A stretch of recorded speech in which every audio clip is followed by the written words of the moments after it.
Welcome to the Yang Gang Roundtable. It is 4:11, Sunday, June 14th. I'm a little bit late. Sorry, guys, but it's good to see you. We have Ariel, Elizabeth, Faye D, Jeremy, and Mia here. And, yeah, happy Sunday. I am tired. I'm always tired on Sunday. So how you guys doing? A long week for a lot of us, right? Yeah, also tired. Long week. Yeah, maybe it's all the civil unrest. I don't know. I'm just, man, low energy today, so why don't you guys go ahead? We're a basic income advocacy podcast, and we are comprised of many basic income advocates. We talk about current events. So, it would be funny if it's like, you know what, like, kids, I'm just tired from like a long day of looting. Just need to like right. take If I was tired from a long day of looting, I'd have something to show for myself. Like, honestly, part of the reason I'm tired is because I'm just like down to $0 and like fucking don't know where any of my anything is coming from. I don't know where, like, any resource that I would get with money is going to come from the next 2, 3, 4 weeks. So that's a big source of fatigue. I bet that's quite stressful. Can I give you a quick suggestion from some of my strategy? Make a video on Twitter explaining your situation and tag the Yang Gang. It's a form of trying. I'm tired of doing that. Always work. Tired of it. I mean, like, I could do it and do it again next time this happens. It's like, you know what, though? Honestly, Faye, like, I'm not going to die. I don't even need the money as bad as some people. I do have a place to stay. I'm not going to not have a place to stay because of, like, a rent issue. So there are people way worse off than I am, even though I don't have any money or, like, a way to buy food or, like, medicine, or if I need to go out and do anything, I don't have any money. But I'm going to survive. So I don't even feel like I'd be the person most in need of making that kind of request, you know? I'm happy that you're going to be okay. You know, what's interesting is in like about a week, I'll be spending time with someone who I'll just call him fully nomadic. I'm going to be learning how to essentially make money while like on a ground level way. That's just like how, other homeless people essentially raise money. But like, that's craft making and setting up at the waterfront and stuff. And I think that's quite fascinating, to be honest, because the techniques are a little differently than you would expect in, like, even just the gig economy, It's like I'm tired of seeing people who don't deserve more than like $1,000 a month themselves getting a basic income of like $117,000 a year or some wildly high level like that, by being completely and utterly useless and not even doing anything to fix the problem that they're supposed to fix. Well, the worst, I heard they're not even going to consider another stimulus package until late July now. Right. Why can't we revoke their funding? Great. Like, seriously. Great. Like, no soup for you, asshole. It's like, these are the only jobs that it's like you can do like the shittiest job in the world and there are no consequences for you, because it's kind there of might like start to be consequences here soon. I think that's what's happening right now. You say there's no consequences. Whole society feels the consequences. Right. No, but it's like it's like we get the consequences of what they do, so it's kind of it's like, how unfair can it be? There are consequences for everyone except who there should be consequences except the people who are making the problems. Well, I mean, if you think about it, it's the same thing as looting. Like, the looter gets, the stuff, but then the business owner and the community has to suffer with like businesses that don't have stuff and businesses closing off, while the looter gets away with, the looting. So it's just, there's legal looting and there's illegal looting, but like, it's both looting. One of them, the actual person gets caught and goes to jail. The other one, the person just gets free money and nothing ever happens to them. It's like double standard, and you see it. And like, just I think the beauty of the Yang campaign was that it was like a politics of like happiness and good faith and contentment instead of like a politics of resentment and anger and frustration. And that goes beyond just a campaign. It goes into like the idea that we can create the better world that we want to see instead of just pointing fingers and blaming others for why things suck. So that creates a very good headspace. So I kind of was wanting people to maybe summarize the different things you've been a part of during this whole movement, and kind of like a little summary of like what we've been doing behind the scenes, because we gather here at the podcast, but I would love to hear more about what you guys do on your free time, if free time, you know what I mean.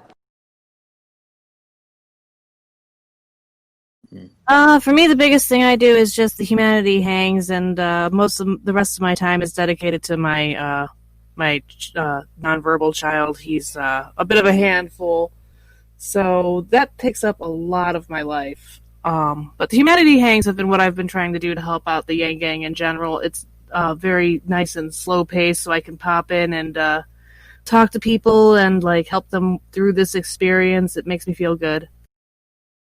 Yeah, I'll be honest, aside from participating in this, I've had to, like, I'm pretty caught up in the chaos of my real life right now. Has everybody here today, have they had the chance to be on a humanity hang? Yeah, I've been to one. I think I went to one of the original humanity hangs, but today I'll be on a national call, so that's kind of cool, but I don't think that's technically the same thing, is it? No. Ariel, you actually hosted one once. Yeah, well, a co-host. But yeah, it was interesting. There was one where I actually got to talk to Andrew Yang. I showed it to all you guys. But other than that, going to Faye, your question, it's like I just love flying my drone that I bought. But like I don't know, like it's like I'm gonna be more fulfilled if I can find a way to like make a business out of any of these things that I have a passion for. Yeah. And that's why I hate the schooling system so much. I still do, even though it's been a long time I've been in it. It's because they're so like incompetent that it's like it's like I need the guidance to see how to get this passion and make it into a way that kind of like becomes a business, and like to like share my passions with the world in a way, not even for the money, just for kind of like the fulfillment that I get to be with people that like the same things that I do like, but like in a way that I can interact, that like we share these passions, and usually that's like creating it into a business. But it's so like there's no guidance for these things, and it gets really confusing when it's all like, okay, well, first thing you gotta do is like create a website and then like hope people will come there, but then like then you advertise it, and then yeah, and I just get confused. So yeah, that's the thing. And I was just telling Jeremy actually when we were just kind of like casually speaking to each other, like how do we get to a Joe Rogan type person to kind of really get these ideas the audience that they need? And We kind of had an epiphany on how we might be able to do something like that. Yeah, go ahead. So instead of reaching out to Joe Rogan himself, we should be reaching out to staff on their Twitter accounts and such to speak with them and try to form a personalized relationship there, because you're never going to get straight to Joe Rogan himself immediately. Well, we have to ask ourselves, what is the interest of these staff members in us?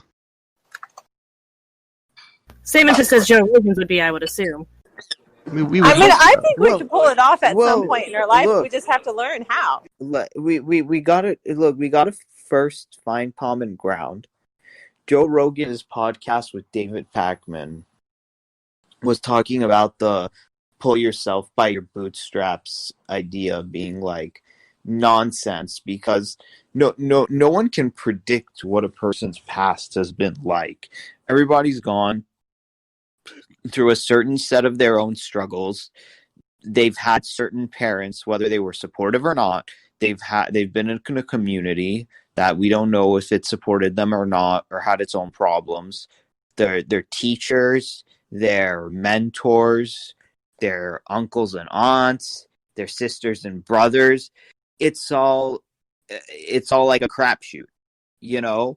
So some people like win this being born to decent human beings in a decent place lottery, and some people lose that lottery. And to say that lottery is completely independent of your lot in life is a load of BS. And I think this is the perfect place to discuss that with someone like Joe, because because he invites a lot more of like the Bernie Sanders types kind of people. But the thing is like, we just have a message that says like, yeah, let's even that playing field out a little bit, and let's not hold people's struggles in their past or their lot in life and just say, oh, it's your fault you didn't end up or have the things that you want. And this is a perfect, one of us is a perfect people to discuss that with him. And yeah, I think like that's the common ground we can hit on, because sometimes when there's no common ground to hit on, they're all like, okay, so why am I interested in you or what you have to say or things? It's like, you know. I mean, that's always the way you have to think about it when you're trying to broker an agreement between two different parties. You have to see what each party wants. And, we certainly have a good sense of what we want. We're basic income advocates, and we have a podcast. We'd like to go on a podcast. So, the Joe Rogan people, I don't know what their politics is. We hope it's ours, but it could be diametrically opposed for all I know. This is the thing, though. Like, we have to, I was telling Jeremy, like, be, like, not look at ourselves as, like, oh, unworthy or... Maybe, no. Yeah. Don't get me wrong. Take your shot. I'm saying take your shot, but like understand what we're looking for in terms of like motive. Right. Like we have to find a motive for the person we're trying to broker a deal with for them to want us. But no, don't get me wrong. I'm not saying we're unworthy and we shouldn't take a shot. I'm just saying like when we try to do this kind of thing, you employ a little bit of psychology to understand the best way to proceed. We should take a good shot. We should take our best shot, not exactly. Random shots. That's all I'm saying. And I understand how you were getting that read where I was like, oh, no, we're not there yet. But that's not what I was intending at all, Ariel. So just, thank you for letting me clarify that. So please go on. Yeah, no, I'm just saying that I just think it's such a shame that we don't have a large audience base, because we throw out some really, really good ideas out there that people should really be digesting. But the problem is not that people are opposed to what we want, what we stand for. The problem is it's like they don't even freaking know, right?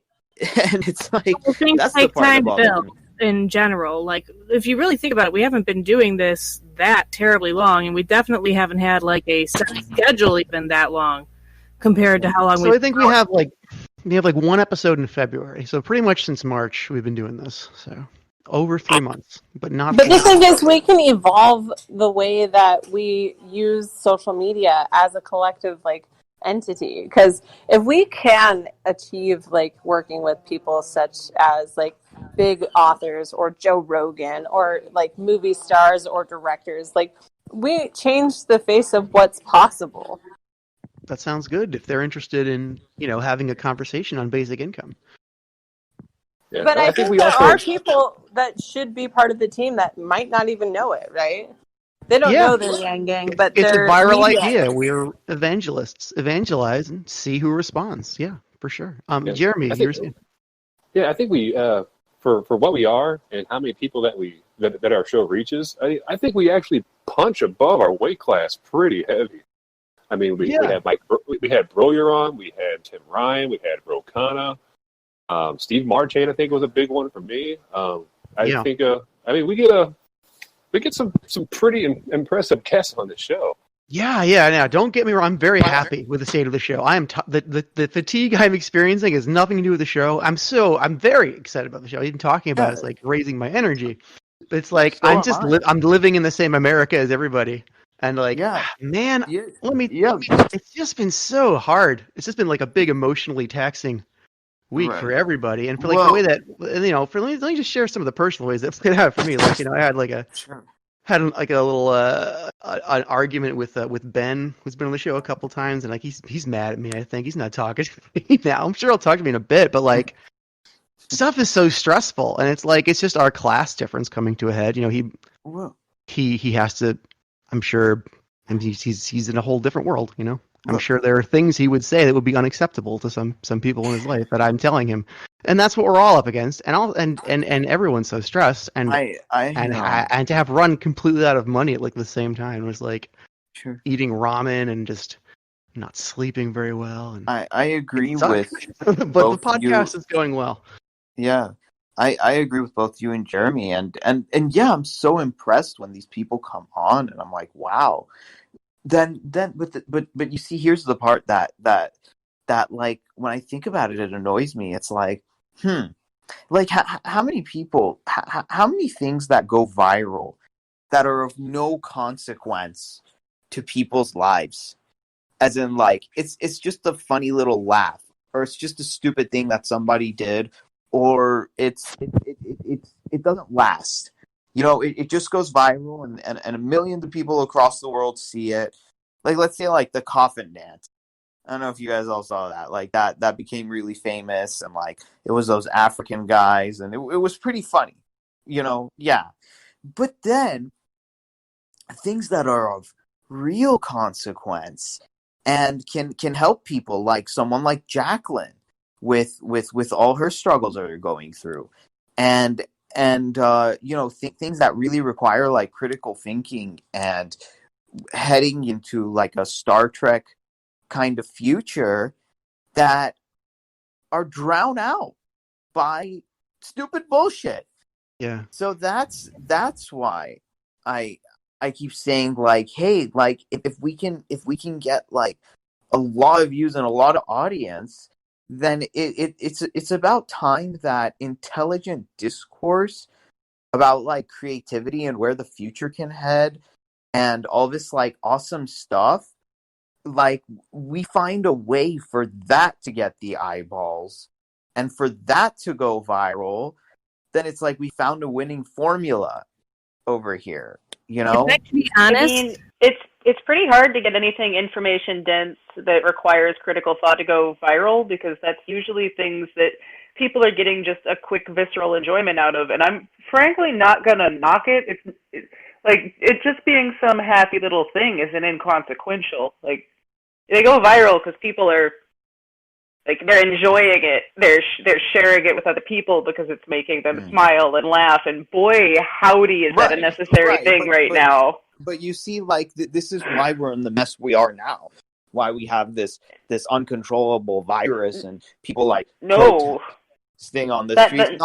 Not because of that, but I'm saying because people don't want to make the critical thinking things go viral and the real solutions to the real problems. So like all this other stuff is just I mean, to be fair, this is 2 weeks in a row we're having the same conversation. I understand why this conversation isn't going viral. This is 2 weeks where we're having the same, we don't have an audience, we should have an audience, why don't we have an audience talk? Like, you're not wrong. Yes, this is exactly our kind of conversations. But in my opinion, I wasn't here last week. I don't think we need to necessarily get a large audience. We just need the right people that we can talk to in this group, and then we have a thing we can share with the right people. Therefore, they listen to it and get ideas, and or are like, shit, I need to be part of this think tank too, because that's the only way I think we're going to get anything done. And if we get the right kind of people coming onto our show, it becomes a resource to other people, right? It's not necessarily who our audience is, it's who we get to talk to. If I can say something real quick, it would be really great if we could just get one shout out from Andrew Yang himself, because that's our wheelhouse, that's our core base. If more people from the Yang Gang knew about us, more people would listen. We have a strong core base that we could be tapping that for some reason we are not actually accessing anyways. And that's my opinion. Like, we are trying to reach out to a lot of people who aren't necessarily already interested in us. If we want to build a core base, we should be like trying to pull them in a little bit more. I know we're trying to spread the message outward, but for the people to view, to have like a solid following, you need to have people who are like-minded watching as well. That's absolutely correct. Like, I know we need to be reaching outside of our bubble, but algorithmically, first, we need a strong base of people who support our message. And I think it's mostly timing, like when we started doing this, why we didn't start with one. But yeah, we should be working on cultivating that. I mean, what's beautiful about this group is we can strategize things, right? You know, like that's part of the beauty of what we provide, which is good because if other people use our example, you know.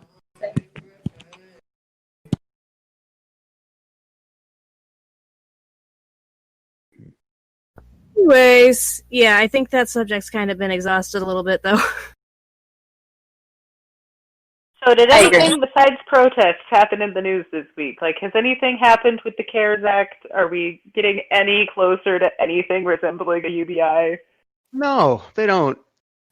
No. It's been, of course, just, the civil unrest. And at first, the civil unrest involved economic aspects. People, that was, and now it's not reported on anymore. The civil unrest is reported on less and less, even though it's still going on. And the reports of what demands are dwindling.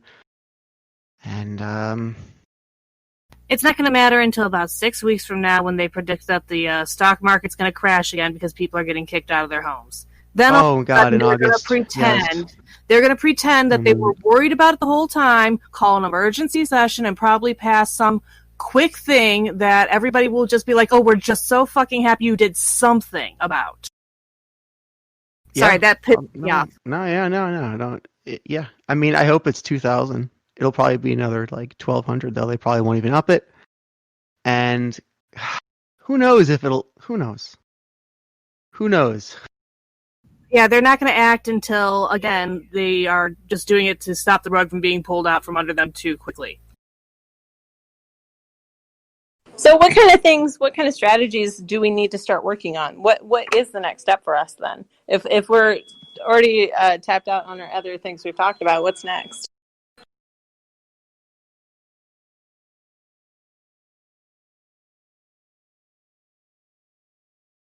I'm sorry. In relation to what exactly? Well, as our team, like we have all these things that we want to work on, right? So or like who we need to find, or like who needs to pass what, and how can we encourage that? But like essentially, what is our next step? Actionably. For me personally, it's going to be focusing on the pack and getting that off the ground. That is a good thing to talk more about. Why don't we talk more? How's that going, Jeremy? You've been working on it a little bit for a while. Yeah. So all of our paperwork has been filed. Oh. Wow. So we just got to hear back from the FEC to make sure that our application was approved. And then from there, we're going to get a website off the ground. And then after that, so after we get the website, we really want to have something that appears very legitimate. And obviously it will be legitimate, but have some kind of polished package that people can go on to and donate to, or see what our clear mission and values are. Speaking of them, do you mind stating them for anybody who might end up listening to this, like the mission statement and the values in general? So it's we haven't formally put everything all together, but it's really going to boil down to just humanity first, and some of the issues that we can find common ground with conservatives. Fantastic. I'm so glad that's going down exactly as we had discussed it. Right. Yeah. So I think the people that we're going to try to target are the candidates that we're going to try to target. Also, let me explain what our PAC really is. It is not a super PAC. It is just a normal political action committee. If people want to donate, they can only do it as an individual basis. They can only give us up to $5,000. And with the funds that we raise, we can actually give directly to candidates up to $5,000.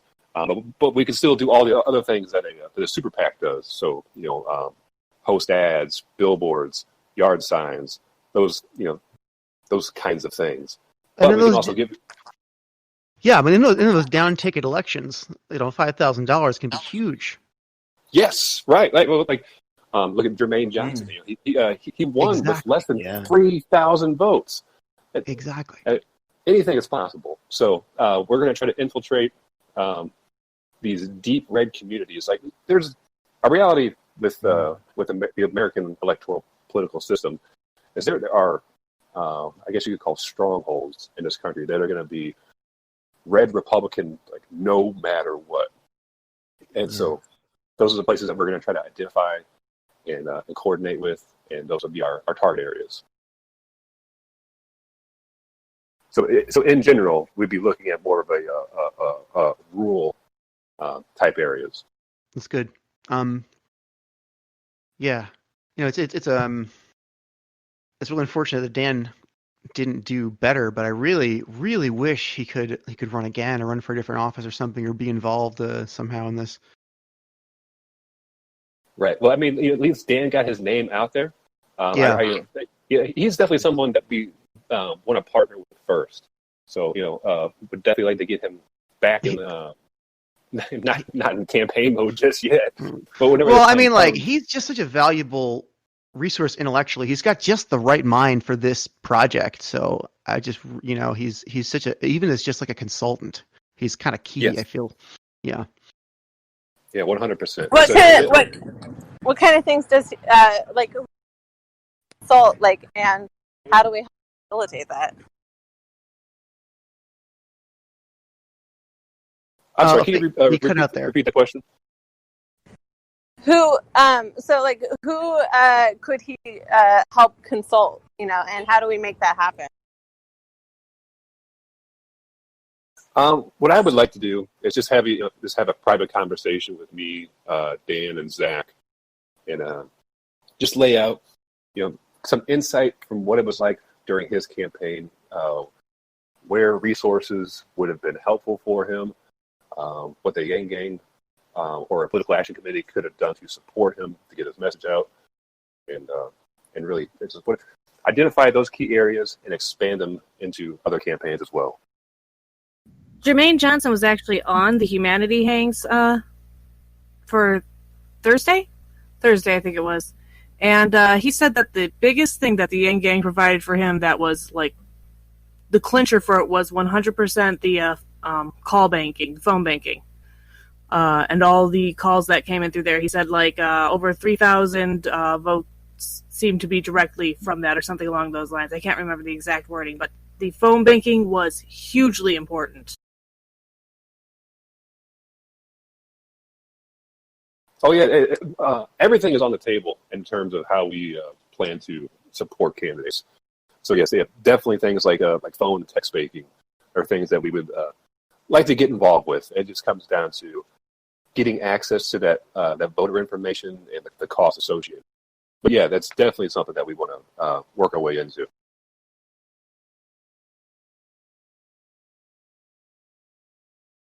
And then also, we definitely will have to identify with some folks in the Yang gang that are, also sympathetic to our cause and contribute.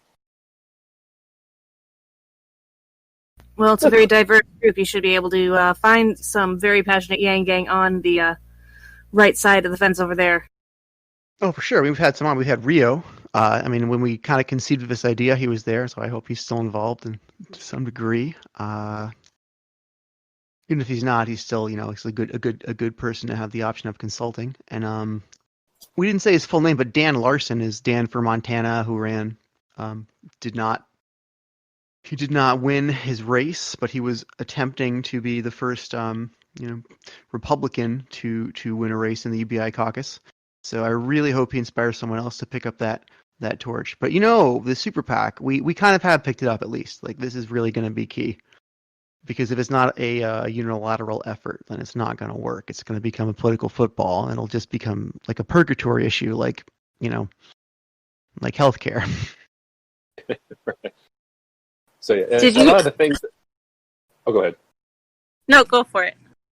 I was going to say we're going to try to do very similar things that Humanity FWD did, did for the Yang campaign. So similar things in that vein. Just have a red-colored background instead of a blue one. That's so smart, because there's so much overlap in blue ones, and the red one is going to do a lot of good. Man.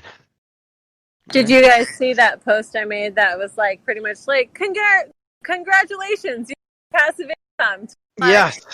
Yeah, like honestly, realistically, we've already earned the dividend. Yes, right? Like they've already used our data, and it's really just like, by the way, this is how you make it happen and get it in your pockets. Just get a bill, say yes. That's all you got to do. But like the approach, to me, it felt very game-esque, right? So like achievement unlocked essentially, but it's like real work, and but it's like you also get an action item on how to essentially collect your money. It's like anybody can technically earn money, but there's a little bit of work to make sure you get it. Even just with the stimulus check, right? People had to do a bit of work to get it. That's essentially the equivalent. But I don't know. I liked that approach at least.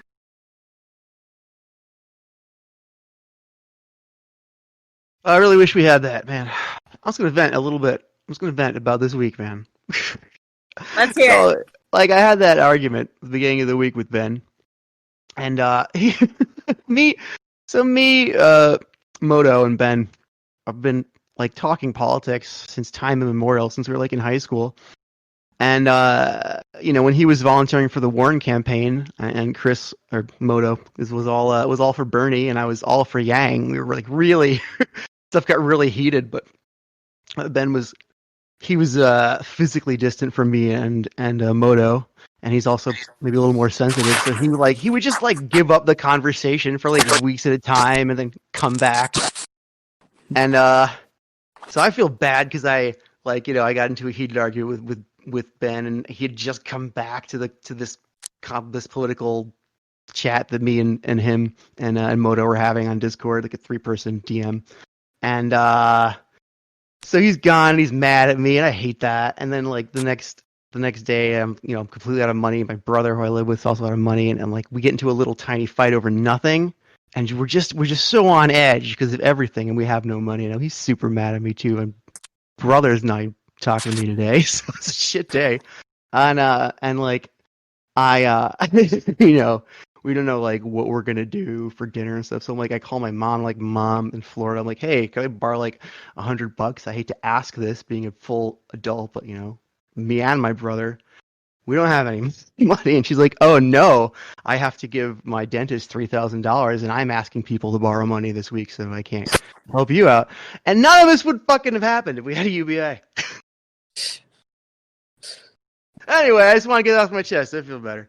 So let's go on and talk about. We're not the only one who is experiencing that, though. Like, realistically, this is a struggle that many Americans are dealing with right now, right? My dog has an ear infection. One of my dogs has an ear infection, and we don't know how the hell we're going to get that paid for. We're starting to fiddle that one around.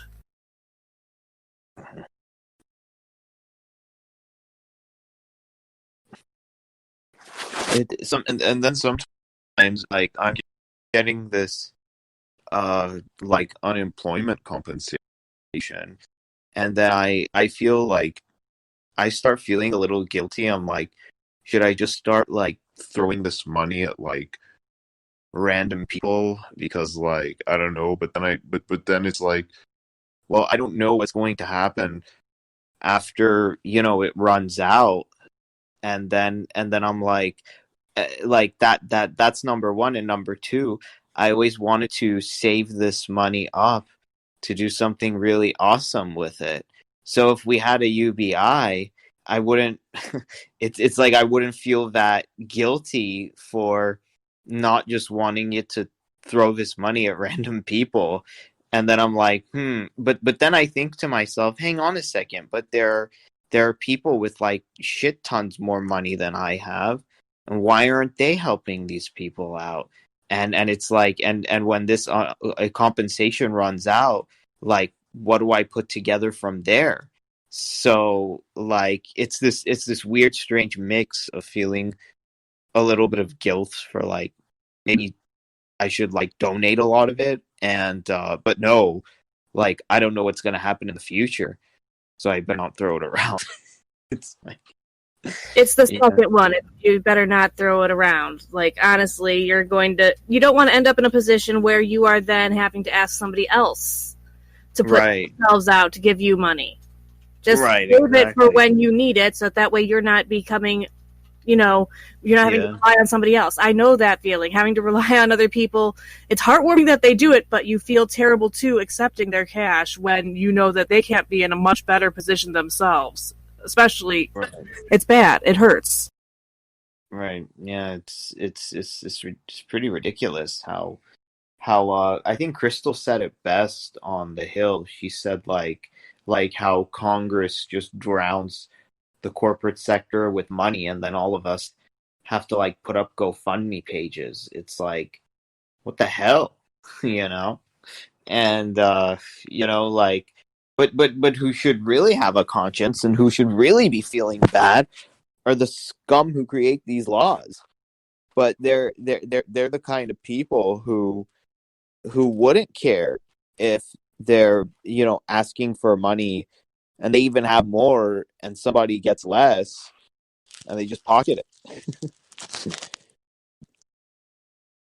Yeah, it's messed They're up. incentivized not to care too. That was one of the great things about like Andrew Yang's whole entire campaign, was the idea that we needed to move away from like this gamification of the economy. Like, making a game out of a lot of things is great. Making a game out of people's lives is not. Right, that's just sick. It's like whoever can run over the most pedestrians wins. I was thinking about law enforcement and how like they take the words so literally, right? Law enforcement, not ethical enforcement, not humanity enforcement, but law enforcement, as if that is. I mean, okay, so as someone who's poly, one of the things I had to do was I found this thing called the Relationship Bill of Rights, right? And I translated that to Friendship Bill of Rights, and I've translated it to just like Human Bill of Rights, right? Like, all you have to do is change the wording to fit different groups, right? We need like a Human Bill of Rights. We don't have any of that. It's not an ethical treatment of interactions with other people. Right. Nobody enforces relationships or things that crush your soul just because there's a dollar value attached to the end of that. But we don't care. Well, it's not fair that the only market is, narcissists for our relationships that we can get into. It's with a business narcissist. Sorry. Yeah, I mean, look at our narcissist. Yeah, you're right. Yeah, like everything is about like and oh god, I hate it so much where it's like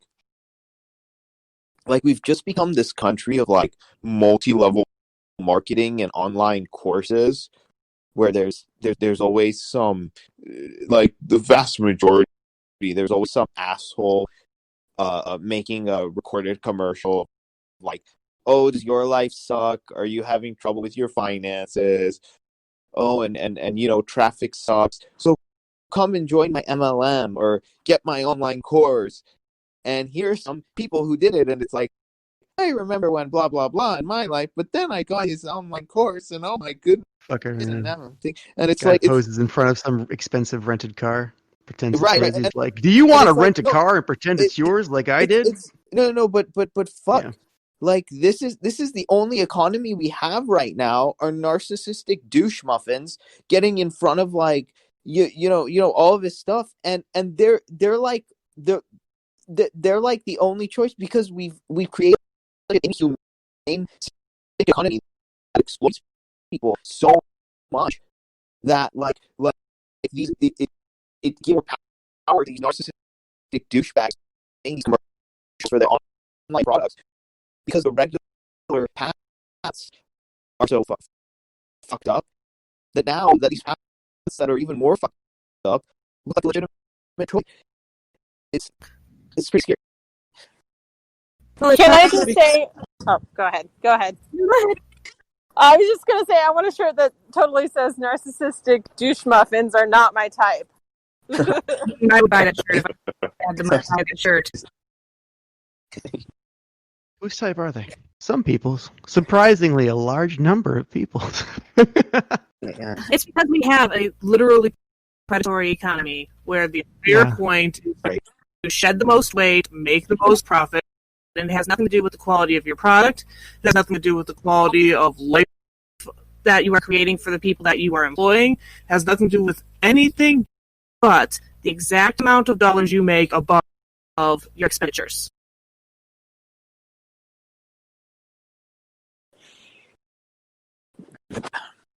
It's pretty gross. It's just we've stripped the humanity out of all of this, and we've replaced it with this sick, grotesque internal dialogue that we force people to tell themselves because we're like a cult of bootstrapism and workism and all this crap where the we worst tell part is it doesn't even work. What we end up is with is inferior products because people can't afford to buy the better products in the first place. No, it's not only that. And then what do we tell those people? Oh, it's because of you haven't worked hard enough. It's like I think we like the rise of all these pharmaceutical pills is most likely directly related to all of this. But I think with these protests, we're seeing people that are sick and tired of internalizing the self-harm and telling themselves that there's something wrong with them, and they're finally telling the system, fucker, there's something wrong with you. I don't want to take your antidepressants. I don't want to take your Zoloft or whatever the fuck. I don't need your like crappy whatever the hell you're selling. This system needs to change from the ground up. Because the system has been doing psyops, like the psychological warfare, that it's like it's your fault you're not happy in the system because there's something wrong with you. And people have been buying that, and I think they're tired of buying. But okay, but also we also don't have anybody checking the ethics of training programs. We have military programs that don't have, like, even a therapist to go over it and be like, well, that actually causes trauma. Maybe we shouldn't be doing something. Well, yeah. Well, it's so gross how some therapists like cause people trauma themselves. It's just, oh, I mean, there are no words to describe people doing a set job where they actually do the opposite of their job that they're intended to do. It's like a concept called clown work, where like doctors make they hurt people. law enforcement break their own laws, teachers like teach the wrong things and they don't know what they're teaching. Like everybody's doing the opposite of what their like job description is, and it's like fuck. Well, technically, we don't even pay attention to the wording of how things are. Our brain, if you look at neurology, our brain actually removes certain words when we say them. So if you say don't or do not or no or whatever, it's encoding it in the memory with whatever topic. So it just kind of echoes whatever you're saying. So I don't want to be fat. I want to be fat. I want to be fat is actually what's being encoded in your brain because it drops that word, right? And so imagine that we have like don't kill, and then all that's encoding is kill, kill, kill. So actually, the wording that we choose is part of our downfall.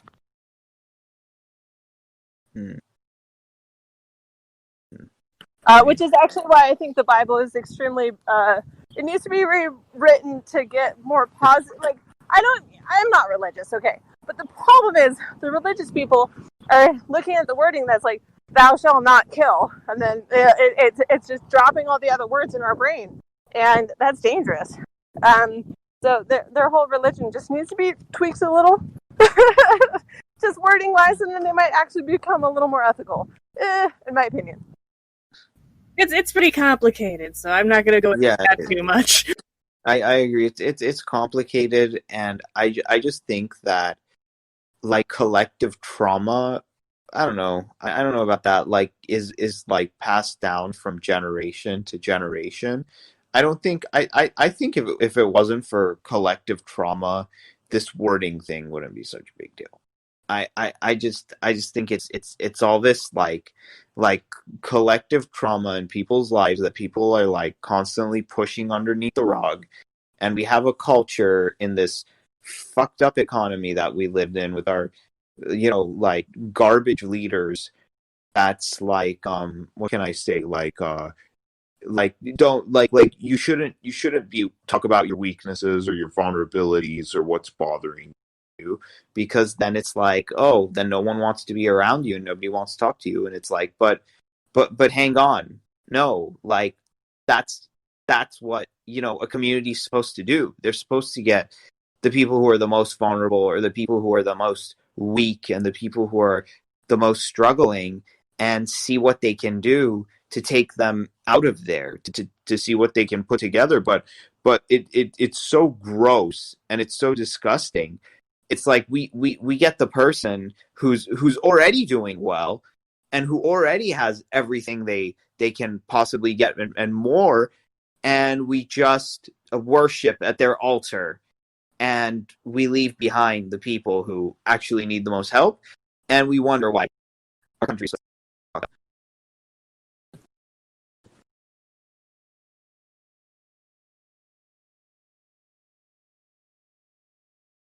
The thing is, as the entire globe have been traumatized. And I remember in my research, I was like, how can an entire world be traumatized? And honestly, that's just the reality of it. I think it's because we've never learned how to have post-traumatic growth, right? We got stuck at PTSD and we didn't figure out solutions until recent discovery. And the profitability of this by very nefarious, disgusting people who capitalize on the pain and the suffering of other human beings to make a quick buck, to use it for their own what is it, like ego inflation. And that's what a lot of these marketing gurus do, and same for pharmaceutical companies. The traumatic state of others, the pain and suffering of others is their market. And it's all like when I learned about closing, we learned about like going into people's pains, and we call it like level 1, level 2, and level 3 pains, and we use those like marketers and salespeople they push on those pains and they dig into those pains just so they can have the money in your wallet.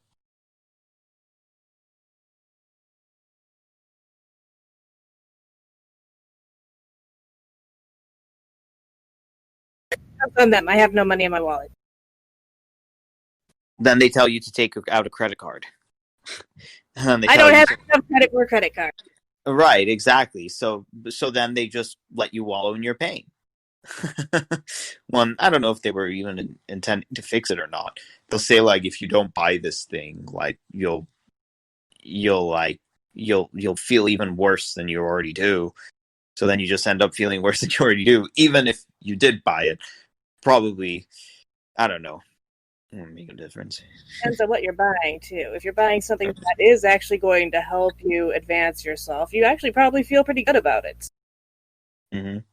Yeah. Like if I went to the store right now and I could go and buy like all the things I needed necessary to redo the floor in my kitchen because it's like disintegrating on me, the tile, that would make me pretty happy. Well, it's different. Ariel. Yeah. What you said just mashed up with what Faye D said, where if you don't buy this, you're gonna regret it. Right. And then you regret it either way because of the way it encodes. Yes, exactly. You regret, if that's true, Yeah. Yeah, and is that how it works, Faye? Does that track? What did you say? Well, he was saying how you go to a store, you see some self-help bullshit, and someone's like, hey, if you don't buy this, you're gonna regret it, and then Ariel was like, oh, and then if you don't buy it, you feel worse, and if you do buy it, you still feel worse. Are we a society built on negging? Yeah, I mean that's a big part of capitalism and advertising and the theory behind advertising. Yeah, it's like it's disgusting how in the schools we don't learn how to be content, and we just and then contentment is not profitable. Right, exactly. It's not profitable, and here's what some slick marketing guru does to people. It's probably a cost of whatever it is in like the thousands or the 3,000 or 4,000, and then they put the little bait in front of you that says like, here is the things that if you learn what I'm teaching, then like you'll be professional at this. You get all these like whatever hot girls, everything that you could ever imagine of like this and that, and then you're like, okay, buddy, like I probably don't need all those things. Like, kind of like leave me alone. But then they go with the opposite direction and they said, oh, so you're not buying it? Well, do you realize that eventually, like, everyone's going to hate you, or like, then this is going to fall apart for you and that's going to fall apart for you. And then before you know it, you'll find yourself in like the middle of the alley begging for change and like this and that. And then they also scare people into buying something. They go the opposite route. They'll say your life's just going to keep getting worse and worse and worse and more complicated and frustrating, and they do it to people who actually have like problems, psychological problems. These people need time on the couch, not buying some kind of thing, and just the whole thing of it just gets so nefarious and so sick that it's like push some people to suicide, to lose their homes, their cars, and like things like that. And but then we're gonna have like a whole fucking economy built on this, and it's not cool. It's not good. Well, part of the thing is we can't actually facilitate rent forgiveness right now. It just seems like such a complicated issue because, you can't just have the renter be the one that's like, no, I won't, because they'll be coming after, right? And then the consequences just grow the higher up you go in the chain. It's like, okay, how can we have rent suspended, unless you're living with your family and, maybe you don't want to live with your family because maybe they're more toxic than living on the street. Sometimes that's the case, with people I've met at least. Yeah, it's complicated, but the thing is, it starts when we get rid of the hype and we actually like go into the substance. But everybody is it's like a lot of people want to stay in the hype and stuff like that. And these stupid politicians with their buzzwords and their culture wars don't allow for anything of substance to actually be.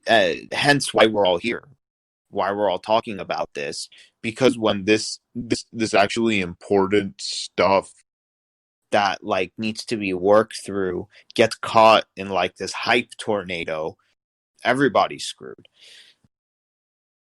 It was interesting. I watched this video, and it's like this guy, he's like 31. He's talking to a 42-year-old and kind of arguing back and forth. But he's talking to, but not arguing. It's like, we're still angry, right? Keep coming out here protesting and everything else. And he turns to the 16-year-old. He's like, we have different generations still angry. The way we're doing it isn't working. You have to find a new way. This is not working. And he's just talking to a 16-year-old. He's like, look, this is exactly where you're going to be in, this many years if we don't try a different approach. Well, yeah, that's interesting. I saw that about the Black Lives Matter. And it's funny. It's the same thing. I was having a conversation with my mother, and I noticed something about the boomer generation. Not just my mom for being an immigrant, but like they're always bringing up and looking back at like the past. If only we could just go back to this, or they're always getting together and reminiscing about something that happened 20 years ago, 25 years ago, 30 years ago. And they have this habit. And then I said, you know what? You would never drive a car looking back and driving and then getting into a crash because you're looking at the rear view mirror, or you're just turning your head and looking back. You're looking forward. And then I noticed, you know what? Like that's just the older people in my family. This is a culture with older people that they're always looking to the past to solve the problems of the future. And I see this with like the politicians and with especially with Trump and to a lesser extent even with Biden. It's like they're not looking forward, and they're looking back, like, when I was a boy or when I was young. Amy Klobuchar. Oh, my dad was saving like quarters and pennies in like a coffee jar to go to community college, where in that time a community college degree could get you some decent job that was even high paying. Where now it's hard. You could save quarters and it could make a dent in your tuition. It's not like that. It's not 1930. Right, exactly. No, but these are our idiot, politicians stuck in these dead paradigms, these zombies. We have a bunch of fucking zombies, and it's like, stop. In a small defense, that it does not change the fact that we do need a change in leadership, but a lot of it has to do with the fact that they are basically retreading worn neural pathways, and it's just natural for a human being to rely on past experiences, especially as you get older. That's just something that tends to happen unless you're actively fighting against it and actively trying to change your mindset as you age. Right. Well, it's easy, right? Go by the past, Well, the other thing too is people don't realize where the initial trauma started. What caused the aversion to whatever we're fighting for? So I was giving this example just the other day where we actually, if you dig into it, there's been studies that movies actually encode as part of your brain if you're watching it as a child. And it actually has created trauma in people. The movie It caused the fear of clowns, just hands down. Like, there's the movie, the other one I was referring to, spiders. If you watched Arachnophobia as a child, you might be afraid of spiders. But then you watch the movie when you're adults, and you're like, wow, that was really a cheesy movie, right? And then it's not even scary, but when you're so young, your brain doesn't know how to actually process that. And so that's when the aversion started, right? It's been encoded in our brain. That's what happens in this scenario. So I'll pass. I will just avoid this thing now, right? And instead of looking toward the source of where that trauma started, maybe you avoid going to hospital, right? Because maybe someone you loved died there, or whatever it was, right? Maybe you got really injured. Now you don't want to go to hospital, but you've got something you haven't checked out in like 3 years because you had to go once, And so we don't go back to the source, because actually if you remove or analyze it with your memory, like now of what you've learned, you're like, oh, actually that's not a big deal, blah, blah, blah. You work through it and it actually breaks all the chains after it. So, like all those other clown movies don't become as scary, because you're actually, they say exposure therapy is how you get past things. You just have to create new neural networks. If you go to a favorite spot with a partner and you guys break up, maybe you avoid going back to that place even though you like it. Instead of grabbing new friends, making new memories of that place, right? But that's the same thing that's happening with older people, right? They haven't looked back to the past where their aversion started. Maybe there was just a bully, or maybe someone stole something from them. Whatever, where was the source of this behavior? And why did they believe it? And have they ever psychologically looked back upon it to work through those emotions? They have to literally feel the emotions. And when you cry, you actually release certain chemicals that help alleviate and make you feel better. So, like, crying is super healthy, but we've suppressed it. But literal chemical reactions happen when you cry. It's necessary for our body, right? And so, like, maybe they've just not dealt with that. But yeah, the chains break away. So how do we help facilitate that? I don't know. But you see, we're in a catch-22. The same people that, Faye, you have to explain this to and talk to, the minute that you'll try to say these things to them, they'll block it off. Like, no, I'm fine. I don't need help. Like, and then they'll go even deeper, trying to explain to you why they're right. That's why. It's hard to convince somebody whose trauma, as you're putting it, is a fear of not being able to be self-sufficient, that they need help.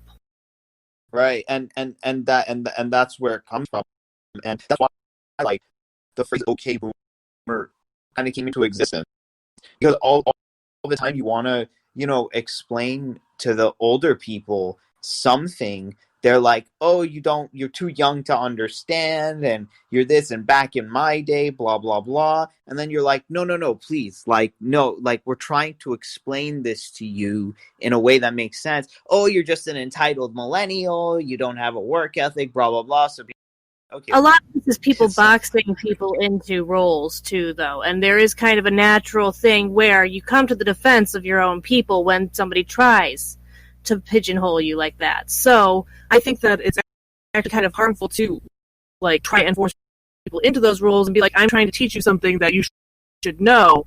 It's not a good way to get a discourse going. It's a good way to get them to hardline against what you're talking. Yeah. Well, okay, so trauma generally is generated in childhood. Maybe someone picked on you, maybe your were assholes, or maybe they were missing from your life. Like these things trigger trauma. So let's go to the boomer generation. What were their parents doing?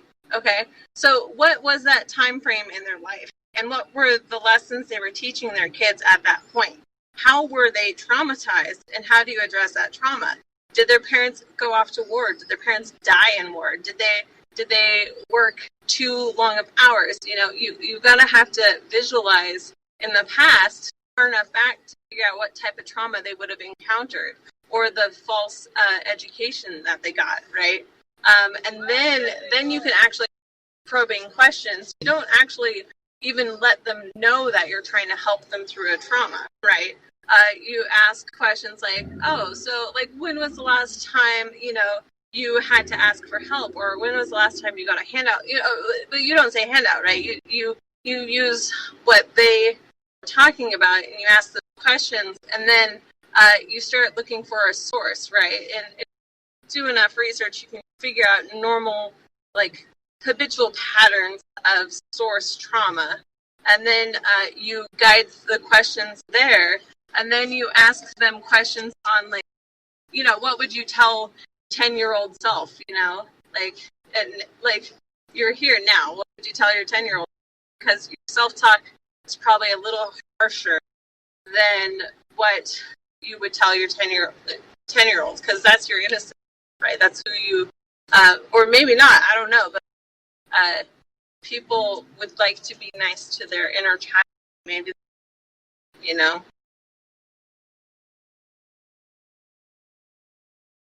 Yeah, but I just think I just think it's kind of ridiculous how like younger people always have to like be the like therapists and helpers of their own of like the older generations. It's like, should it be the other way around? Well, we have the internet, and we've actually learned our lessons. Yes, we have resources that they don't know how to, or are shamed to because their parents maybe shamed them. Yeah, that's true. There was a whole 80s thing where you were considered a nerd if you even touched a computer. Oh, yeah. It's paying attention to the type of, but, you know, you don't even have to talk to people. You just watch the movies that we're playing, right? We use those as lessons. We use that as educational, or at least they did. They believed everything that was on TV was truth, because why would anybody lie, right? And so we have all these false advertisements, you know, promoting whiskey for babies, you know. So we have to realize that only recently have we been more accountable and helping people find real facts. I mean, the food pyramid was not accurate, right? We thought we figured out, and then we evolved, but nobody gave these older people the memo that that information was false, right? So we just need to re-educate people in what's actually authentic. That the lessons learned from TV might not have been the best lessons to learn. I mean, you can see transphobia in older movies, like even Ace Ventura, right? That's a beautiful movie. In a child like mine, they're laughing at animals, all this stuff, and he's being goofy. But, like, the main character is trans, and everyone's freaking out that they kissed a trans person. Okay, spoiler alert, I'm sorry if you haven't seen it, but, like, that's the scene, right? And that just was like, oh, that's how you act when that you're in that situation. We are monkeys. We are mirror creatures. You know, you watch somebody do something, you can mimic that behavior. And if your teacher is TV were you watching? Yeah. This is very happy I had a healthy dose of Care Bears as a young child.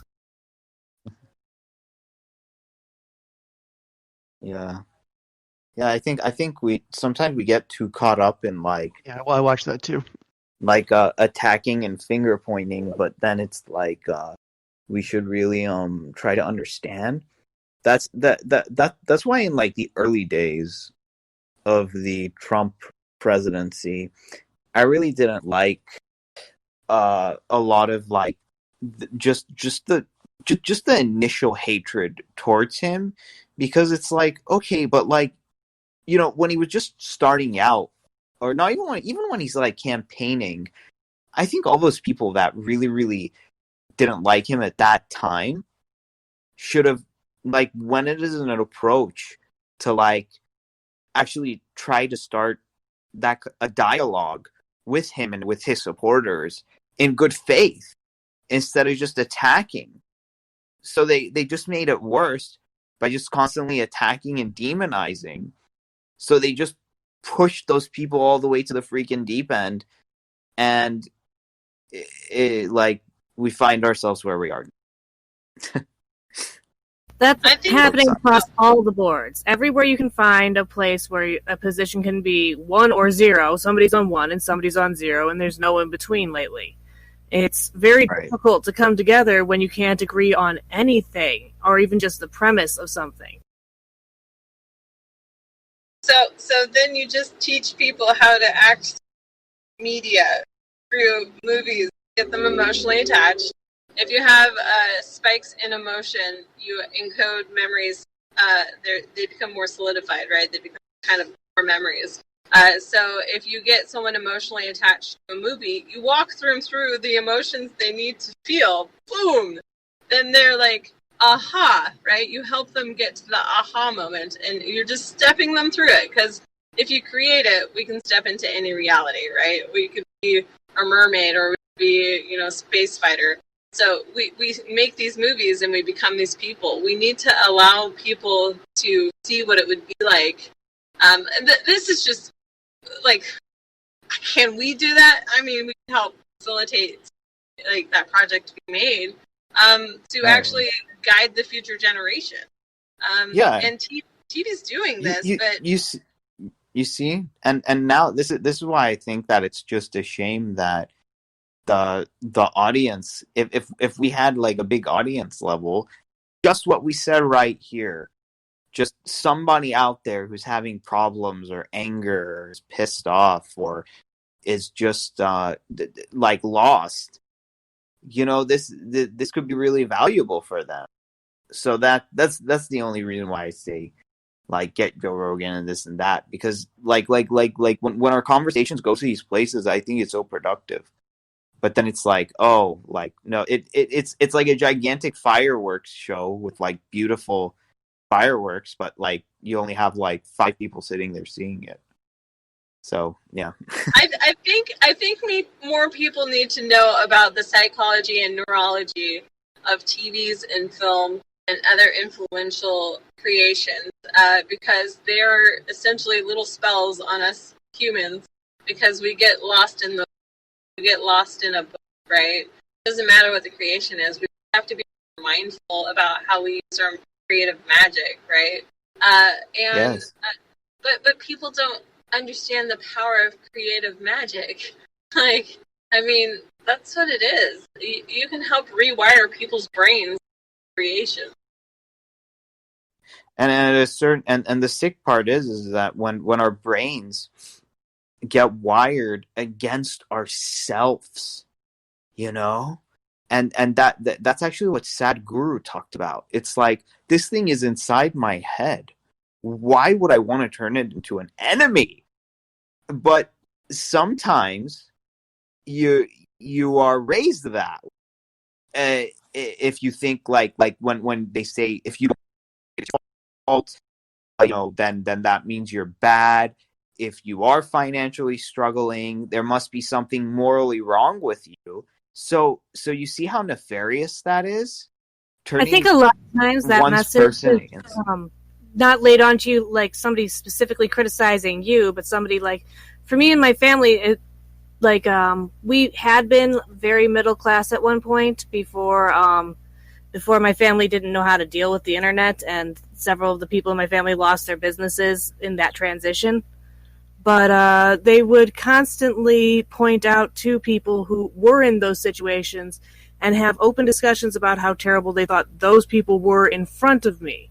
And I am lucky that I did not internalize that kind of thing, and I found it kind of gross when I was hearing it, and it kind of made me despise my family as I grew older. But in general, I don't blame you. That kind of programming at your youth is something that you're observing even beyond the movies. It's closer. It is more personal. So like a certain amount of it has to be people being in that position in the first place to hear the right ideas from people who matter to them too. Yeah, exactly. But yeah, there you go, Mia. Like there's another example. You see, and where did your parents get that from? Right? So it's like a chain. Or being Roman Catholic. Right. Yeah. Well, there you go. Like, even though they say like Protestant worth ethic, I think whatever. It's everywhere. It's just so uniquely fucking American. Unfortunately. You know what I would like to see? I would like to see the debate stage look like what we are doing right here on this podcast. Why is that not what's happening on the debate stage? That is what it should be. It's not because a of the debate. media. Well, I'll tell you why. The media industrial complex, and that's why. You see, now you get it. Now you see why I want stuff like this to go viral, or not even viral, just to have like a substantial audience. Because this needs to be in the public sphere. Because it's like we are really getting to the core of like these things that are so fucked up, and it can save a lot of people heartache when they're coming across this rough patch in life where it just seems that everything is working against them, and that's already bad, but it's bad enough, but it's even made worse when they internalize these bad things happening around them and they attack themselves, and then we wonder why we see the suicide rate in our country so high. I mean, sorry, it's terrible. I will say we probably did already understand why you want that, just that talking about wanting an audience doesn't necessarily help us get one. Like we could be completely on board with yes, like it would help if more people understood this, we're listening to this, we're pushing these ideas forward, but yeah. It's also more like a group chat conversation than I think one that the audience really is like particularly invested in hearing us talk about. So I guess what we do is we find a model that we enjoy and we replicate it. What did they do that worked for them, and how do we replicate that on our end, right? So instead of like hoping for it, who's your mentor, and can we even talk to them? You know, like how can we gotta find people who can actually guide us through this. Who are the experts in this field? And all they have to do is teach us, right? We don't have to steal their ideas. Monkey see, monkey do. But we have to get tutored by Joe Rogan himself. Oh my God! Could you imagine? Or just get him to make a podcast. Let's write to him, be like, Joe, we don't want to like be your guests or have you as a guest. We want you to mentor us a little bit. If you could do that. I don't know. Be our I don't teacher. know if it's fixated specifically on Joe Rogan, but okay. We don't have to, but I do like Joe Rogan, but yeah, it is funny that he's the one we keep going back to. Yeah. But okay, so the other thing is the platform. YouTube is actually one of the most. It is #1 visited website, or like that's what everybody uses. The #1. So there's just more traffic being brought there. I looked at the top 100 places people go. It's YouTube. We should be on YouTube. Just saying. We are.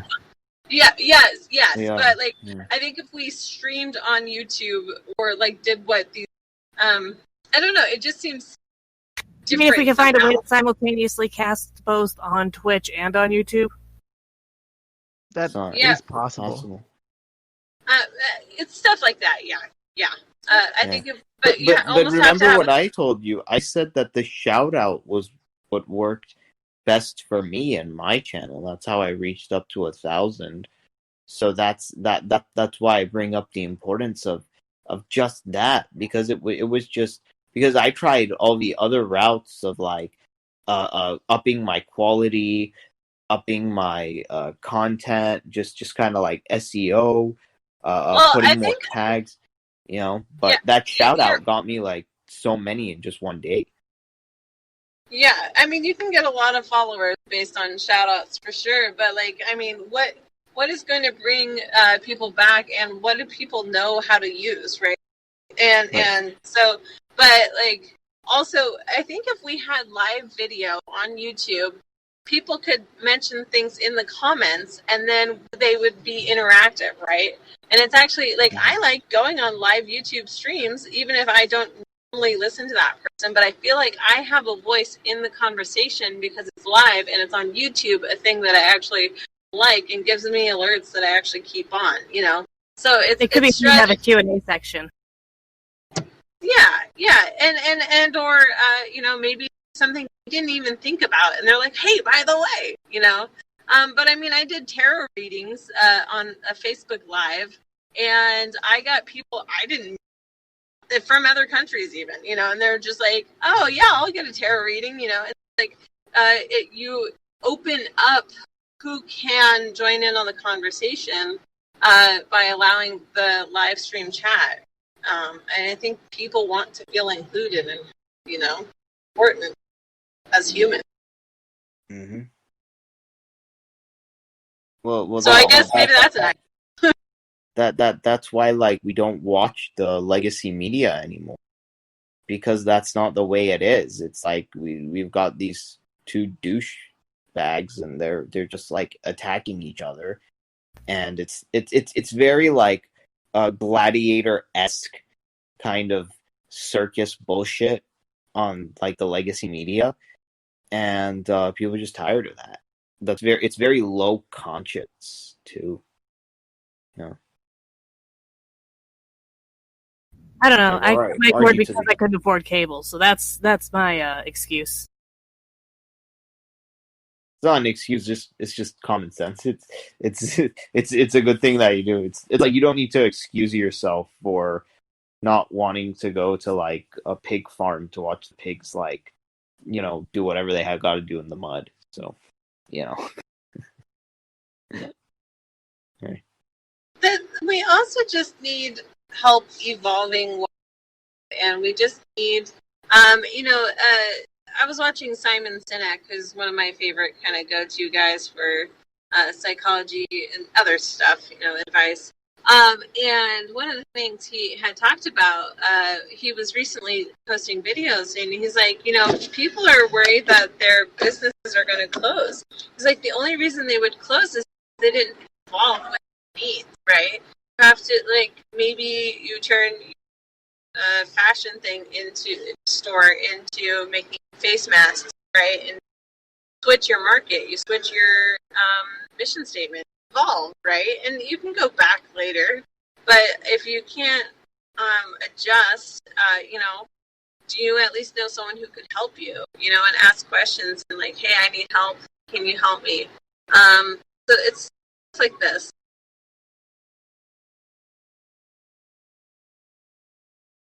I don't know. I think that takes a lot of responsibility on individuals who are already having a hard enough time driving their own lives. Like to say, if you aren't able to instantly adapt to this emergency change, then you deserve to, tank. That feels like the wrong message to me. I don't know. Yeah, that is the message that got Trump elected when it came to the changes in the job market.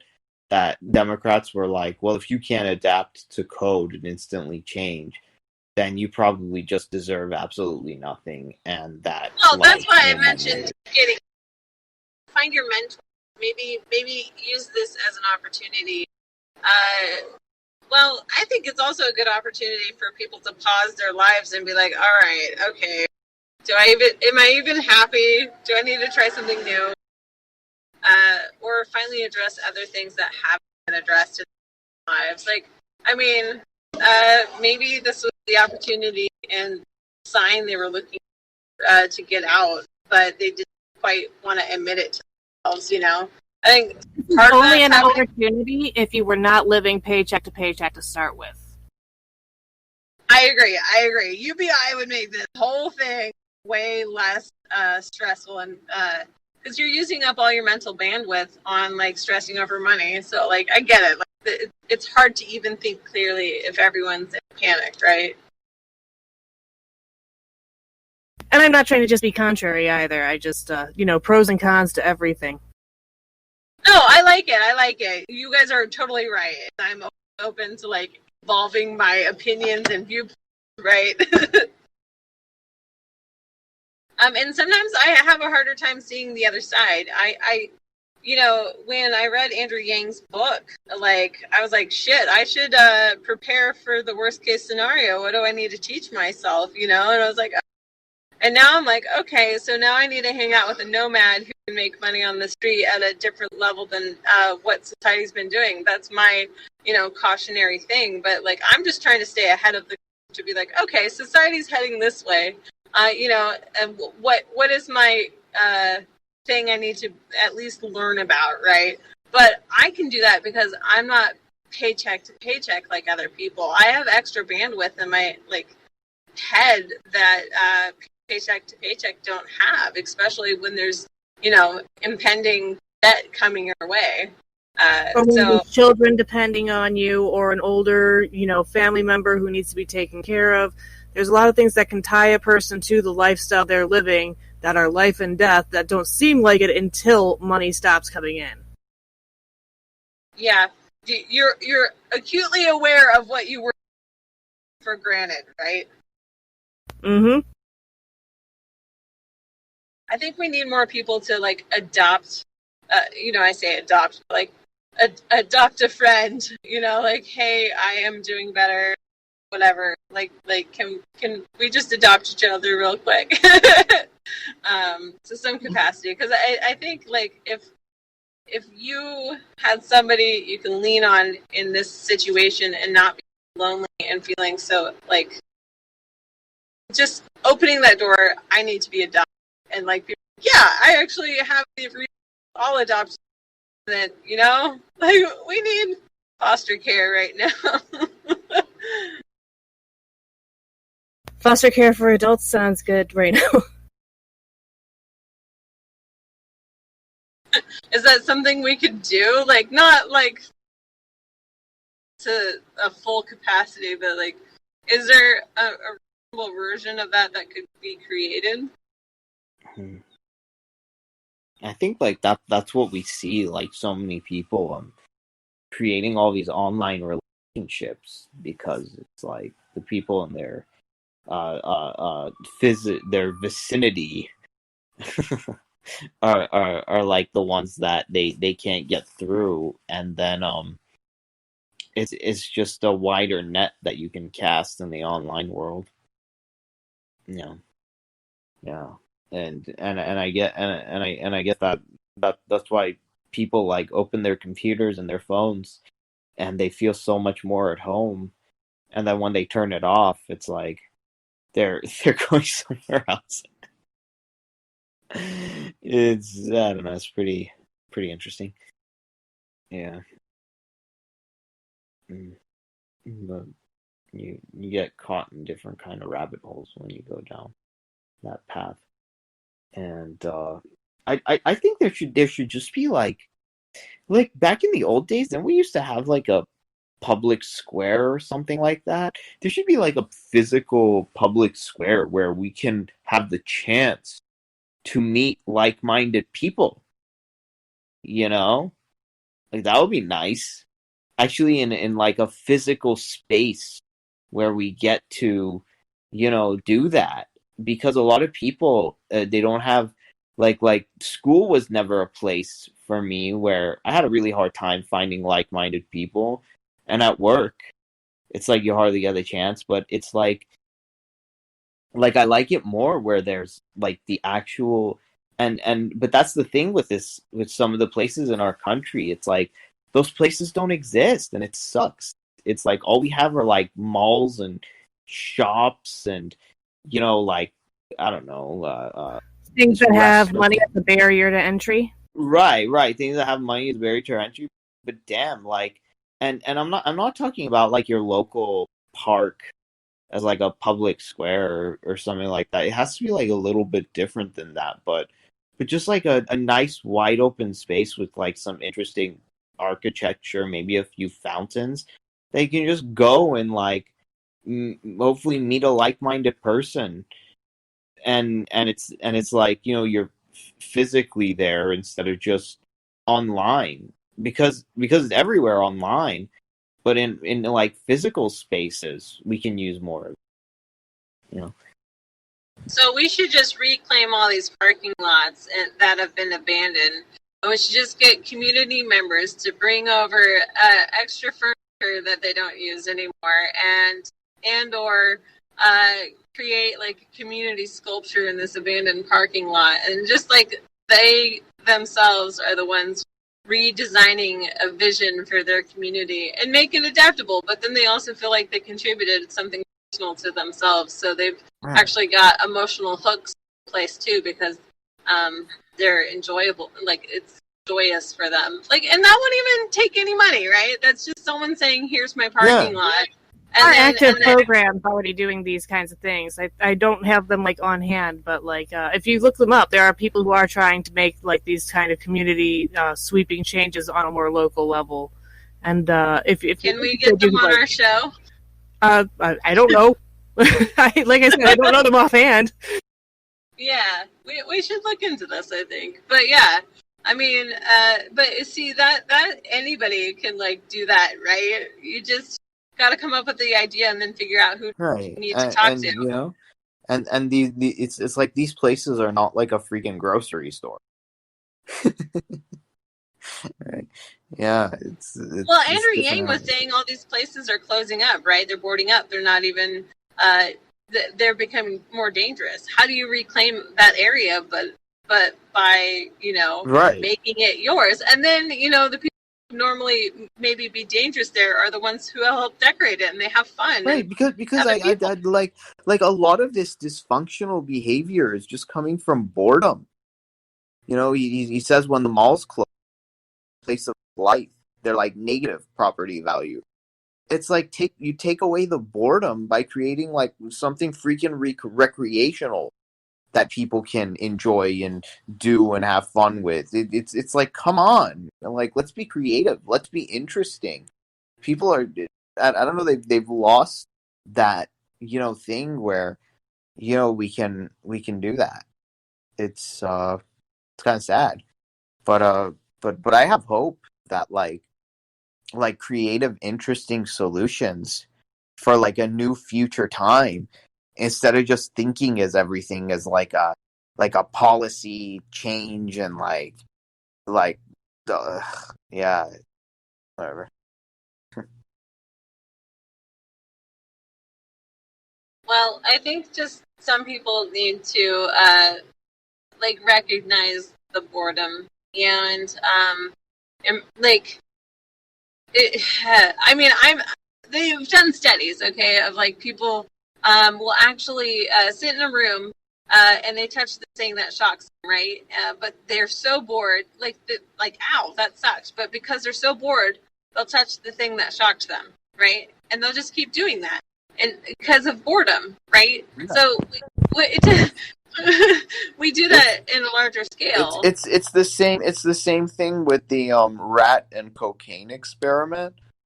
The rats would just go after the drugs when there was nothing else there.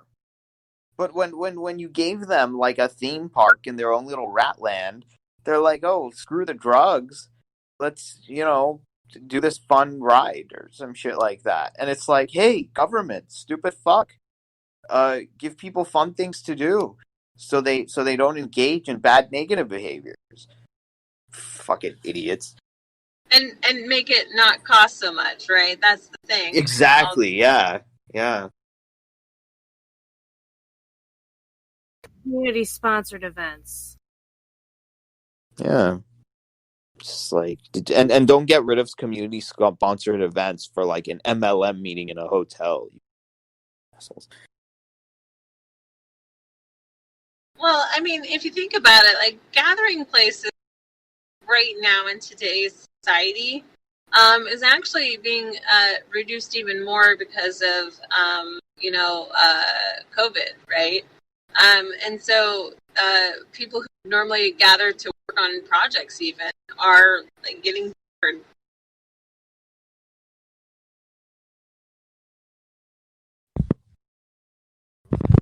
Even before COVID, we didn't even pay attention. It's just got worse. Or we didn't have time to do it, right? Because we had to work. Right. now that we finally have the time to do it, we can't do it. It's so ridiculous. Because and it's just been years and years of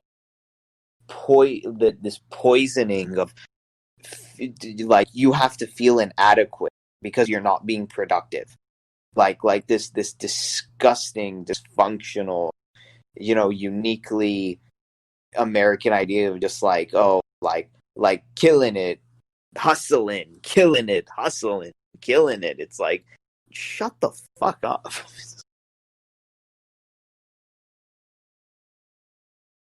I'd rather get self-actualization, feel enlightened. Yes, but we don't teach people the right pathway to even find that.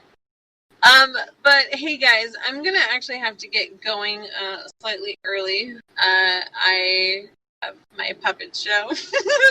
I'm gonna walk around the beach with my puppet. on video. So I'm going to get going.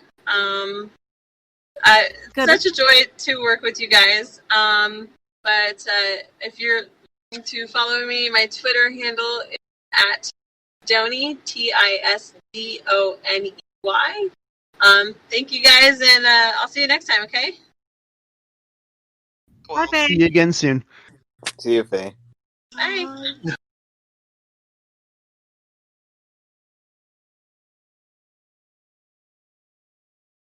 Jeremy and Elizabeth, you've both been very quiet so far. How are you guys doing? Doing pretty good, actually. Yeah, it's just been logistically weird. Like, I was supposed to go back to work this week. The day before I was supposed to go into training, they got a hold of me to be like, yeah, not enough people have signed up, so we don't actually need you. So, thankfully, because I'd already signed the thing, that I was able to transfer the job in my town and should still be able to collect unemployment on it. But I'm getting really tired of the whiplash of this year. Like, every time I think, okay, this is the plan for the next, week, nope, there's no point in planning anything. It's just very draining. It's very draining. I think you've touched on a theme for 2020 there. Right. Whiplash? Yeah. Yeah. I stopped playing. I felt like that for a while in 2008, and then one day I stopped, and I've never started again. The plan. I don't plan anymore. I don't have. I no longer need. Oh, that's a whole different thing. That doesn't cost money. Think about it. The only pre-made plan for us is okay, after 5th grade, you're 6th grade. After 6th grade, 7th grade. After that is 8th. And then it's okay, after all of these grades end, then nothing is a plan.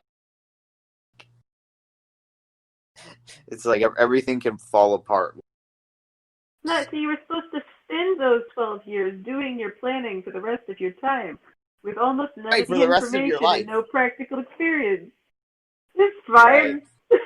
It's the dumbest social experiment that in the world that it's these 12 years are preparing you for the rest of your entire life. It's blow it out your ass more. That's not the way it worked at all, and it's not linear like that at all. And the system is just a complete shit show. If I were to go back, I get the feeling almost every podcast that we do that I'm the only positive, optimistic person in this group. Does no one else here have any hope whatsoever? Oh yeah, I have hope. I'm fucking pumped up. I think despite all the chaos and terrible things that are especially tearing our country apart right now. I still see light on the horizon. I think one of the ways I kind of keep a realistic amount of optimism is just kind of purge a lot of the negative stuff. I think I do also talk about the positive stuff too. And I think just being open to talk about whatever I'm thinking or feeling helps me to see both sides of the coin. I found this guy on he does these helicopter. His name is Mika Mizui, and I love watching his channel and just seeing my city, his thing, and I asked him if I can take a ride with him, and I'm still waiting for a response. But I think if I can do that with him, it'll be really fun. And I share drone videos with him too. I think it'd be a lot easier for me to be positive if I saw more things that I really care about actually making the kind of progress that feels tangiable. But, right. I'm yeah. There's not a lot of places to complain about these things. Yeah. When a lot of people conceive of the issues in your life differently than you do, and you're really frustrated long term, they can just tend to come out over and over again, these frustrations. That's true. And if you get a place where people will suddenly, will agree with your conception of your own life story instead of picking it apart every time you try to explain it to people, then Yeah, it can become a little bit of an echo chamber, and it can seem quite negative, and I hope it doesn't seem too discouraging. But yeah, Yeah, I just feel like I I'm just think getting it out and venting, and sometimes it's like a helpful kind of support group yeah, that's environment. fine, Shale. Yeah. Yeah, like that's what we're here for, and I know how it feels when like you think that, how can I say this, that you deserve this progress because you've been working so hard at it, and then it's like it's like you work and work and work, and just when you need that one more thing to come together to kind of wrap the thing all up and be done with it, it like falls apart right before that. Just like kind of like what Elizabeth was saying when she said like that she thought she was just about to be hired, and then all of a sudden like, oh, looks like we don't need you. But it's like you filled out the application, you did the interview, you drove all the way there.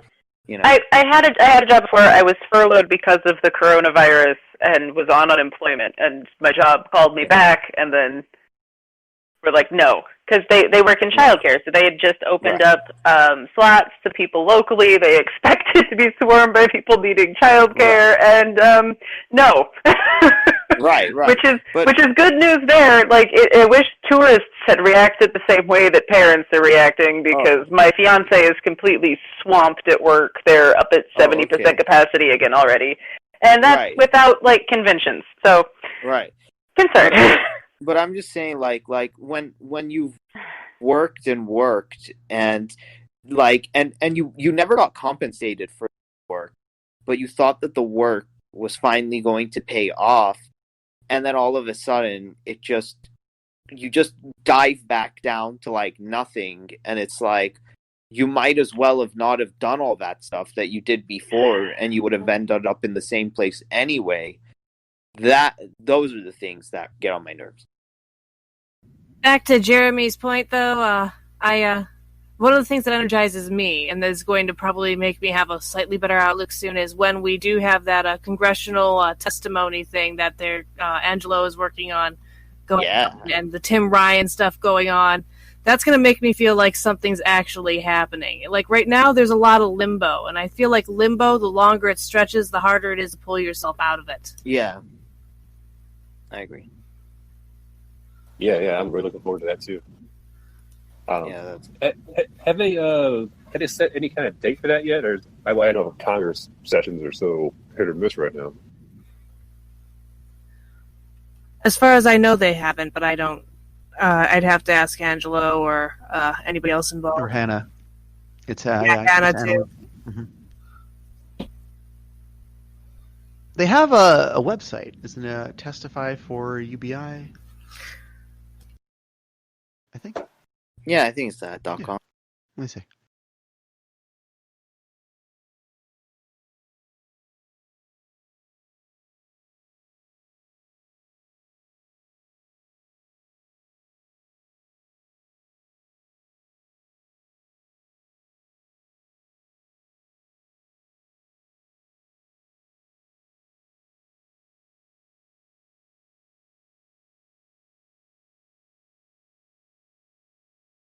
But yeah, that's a really cool initiative to put together. And yeah, props to Angelo and Hannah for making this happen.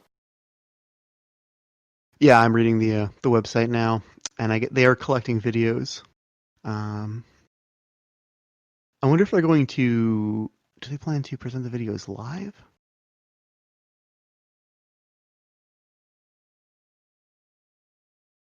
I don't know. We'll definitely have them explain the next time that they come on.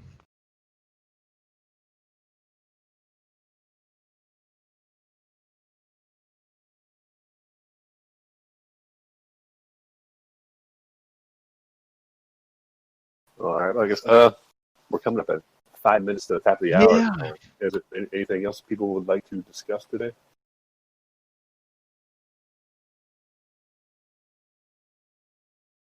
All right. I guess that'll be the show, man. Well, thank you all for coming. We'll just real quick, we'll say goodbye, and I'll get some much needed rest, I guess. Ariel, what's your sign off here? Yeah, so you can find me at Ariels_Armada. And my YouTube Revolutionary Thinking is going to have a video premiered at like 8 p.m. Nice. And if I'm on Instagram at Ariels, that's ARIELS _Ariels, that's AERIALS, for some awesome drone photos. Thank you, Ariel. Elizabeth. Hello, the Wandering Unicorn on YouTube. I will read you books and stuff. I have a Twitter. It's at unicorn036902, but I'm not on there at the moment. How's that going? How deep into Harry Potter are you now on your YouTube channel?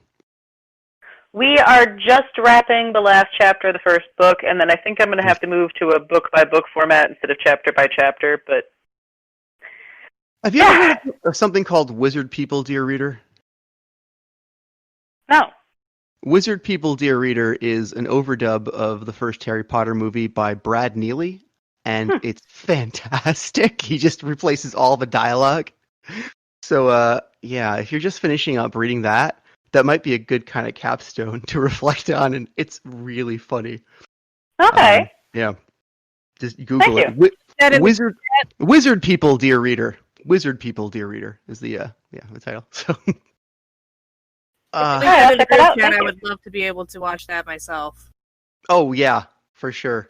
Check it out. It's so good. I'm probably gonna check it out again soon too. It's been a while. Jeremy. Thanks for tuning in, everybody. You can find me on Twitter at JeremySammons1, and that is JeremySammons and the number 1. Thank you, Jeremy. And Mia. Mia at Mia Songbird on Twitter, and that's it. And thank you very much, Mia. My name is Shale. On Twitter, I am at SHAELRILEY, Shale Riley. Thank you for tuning in. We will be back next week. Stay strong, stay safe, be good to each other, and we're going to get that UBI. We're going to do it. Secure.